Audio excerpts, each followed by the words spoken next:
अजूनही तुम्हाला सांगावं लागते कशासाठी मोर्चा होता. आपण सगळे प्रसार माध्यमाले इथं होते. जवळपास 10 ते 15 हजाराच्या वर शेतकरी या ठिकाणी 500 ते 700 ट्रॅक्टर घेऊन गावातून 45 डिग्रीच्या तापमानामध्ये उपाशी तापाशी ह्या ठिकाणी शहरामध्ये आंदोलनासाठी आपला सातबारा कोरा करण्यासाठी दाखल झाले. एक आत्महत्याग्रस्त कुटुंब सुद्धा आपल्या लहान बाळाला घेऊन या ठिकाणी आले.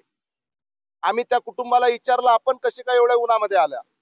त्या महिलांनी सांगितलं असेल, माझा पती जरी गेला असेल परंतु ह्यानंतर कोणती महिला विधवा झाली नाही पाहिजे, कोणत्या शेतकऱ्यांनी आत्महत्या केली नाही पाहिजे. कारण की पतीची आत्महत्या झाल्यानंतर कुटुंबाचा कसा उद्ध्वस्त होते.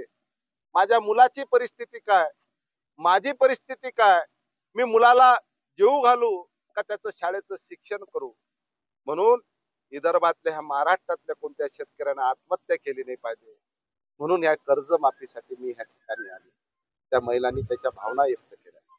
देवेंद्रजी, आपण निवडणुकीच्या तोंडावर मोठमोठ्या गप्पा केल्या, मोठमोठ्या घोषणा केल्या.